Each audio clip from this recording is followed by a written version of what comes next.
बड़ी खबर पटना से, जहां पर आज प्रेस कॉन्फ्रेंस करेंगे पशुपति पारस और एनडीए में सीट न मिलने के बाद पहली बार सामने आएंगे।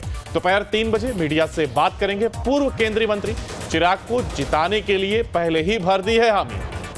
तो दोपहर 3 बजे का समय जब वो मीडिया के सामने आएंगे। इसके साथ ही आपको बता दें, चिराग को जिताने के लिए उन्होंने पहले ही हामी भर दी है। तो एक और जहां पशुपति पारस आज प्रेस कॉन्फ्रेंस करेंगे। एनडीए में सीट ना मिलने के बाद पहली बार वो सामने आएंगे।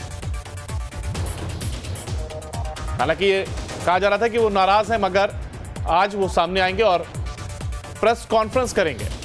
तो आज प्रेस कॉन्फ्रेंस करेंगे पशुपति पारस और एनडीए में सीट ना मिलने के बाद पहली बार सामने आ रहे हैं। दोपहर 3 बजे का वो समय जब वो मीडिया के सामने आएंगे। हालांकि चिराग को जिताने के लिए वो पहले ही दावा कर चुके हैं। तो जहां एक और अटकलें थी कि चिराग पासवान को जो 5 सीटें दी गई हैं, उसके बाद से उनकी नाराजगी थी, उस पर उन्होंने विराम लगाया और कहा कि वो चिराग के समर्थन में है।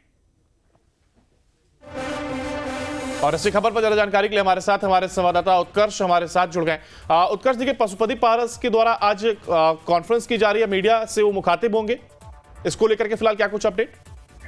अब बिल्कुल हमको देखिए, लगातार जो बातें सामने आ रही थी कि पशुपति पारस को एक भी सीटें जो है वो एनडीए गठबंधन में नहीं मिले। उसके बाद कहीं ना कहीं एक नाराजगी जो थी वो जरूर थी। इस वजह से उन्होंने मंत्री पद भी छोड़ा था। लेकिन आज प्रेस कॉन्फ्रेंस करने वाले हैं पशुपति पारस।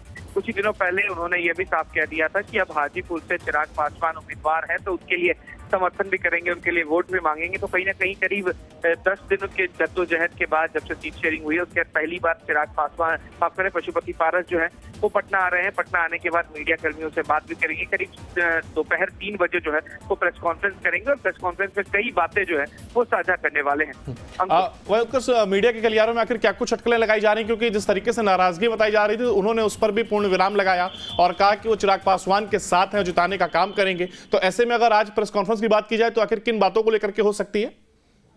बिल्कुल, देखिए, कहीं ना कहीं जो नाराजगी पशुपति पारस की थी उसको ठीक करने की कोशिश जो है वो बीजेपी के द्वारा की गई थी। कुछ ही दिनों पहले जेपी नड्डा ने खुद पशुपति पारस से मुलाकात की थी।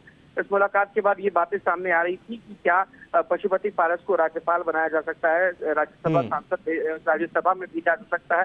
वहीं चिराग के चचेरे भाई प्रिंस को बिहार सरकार में मंत्री बनाया जा सकता है। तो ये कई अटकलें जो है वो चल रही है। ये माना जा रहा है कि ये बड़ी बात जो है वो खुद आज पशुपति पारस बता सकते हैं कि क्या उन्हें राज्यसभा भेजा जाएगा या फिर उन्हें किसी राज्य का राज्यपाल बनाया जाएगा। यानी कुछ और नई जिम्मेदारियां देने की तैयारी की जा रही है। बहुत शुक्रिया उत्कर्ष, आप बने रहिए हमारे साथ, आपसे आगे भी अपडेट लेंगे।